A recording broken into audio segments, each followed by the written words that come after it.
بسم اللہ الرحمن الرحیم۔ قریش کا وفد ابو طالب کے پاس۔ کفار قریش میں کچھ لوگ صلح پسند بھی تھے۔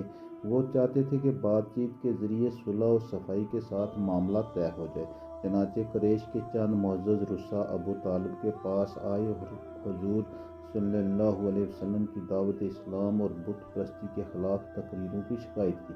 ابو طالب نے نہایت نرمی کے ساتھ ان لوگوں کو سمجھا بجھا کر رخصت کر دیا، لیکن حضور صلی اللہ علیہ وسلم خدا کے فرمان کی تعمیل کرتے ہوئے اعلن اعلان شرک و بت پرستی کی مذمت اور دعوت توحید کا آغاز فرماتے ہی رہے۔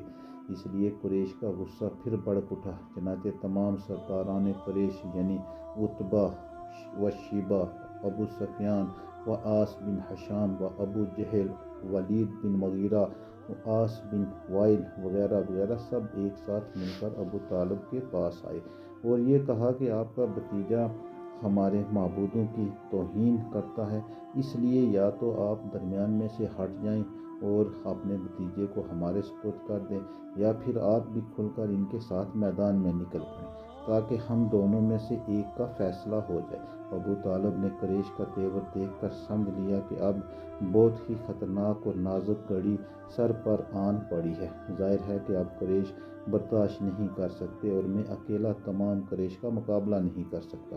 ابو طالب نے حضور رحمت عالم صلی اللہ علیہ وسلم کو انتہائی مخلصانہ اور مشفقانہ لہجے میں سمجھایا کہ میرے بھتیجے، اپنے بوڑھے چاچا کی سفید داڑھی پر رحم کرو اور بڑھاپے میں مجھ پر اتنا بوجھ نہ ڈالو کہ میں نہ اٹھا سکوں۔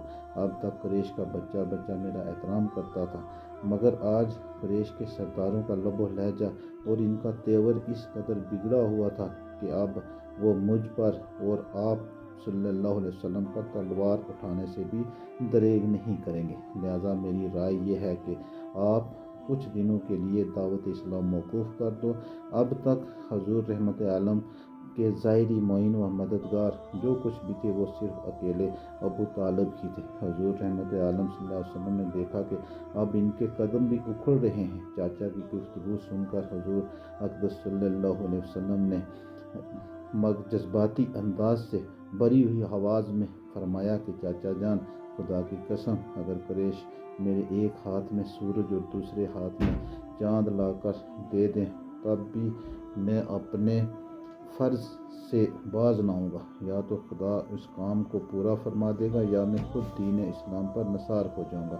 حضور رحمت عالم صلی اللہ علیہ وسلم کی یہ جذباتی تقریر سن کر ابو طالب کا دل پسیج گیا اور وہ اس قدر متاثر ہوئے کہ ان کی ہاشمی رگوں کے خون کا قطرہ قطرہ بھتیجے کی محبت میں گرم ہو کر کھولنے لگا اور انتہائی جوش میں آ کر کہہ دیا کہ جان ام جاؤ، میں تمہارے ساتھ ہوں، جب تک میں زندہ ہوں کوئی تمہارا بال بیکا نہیں کر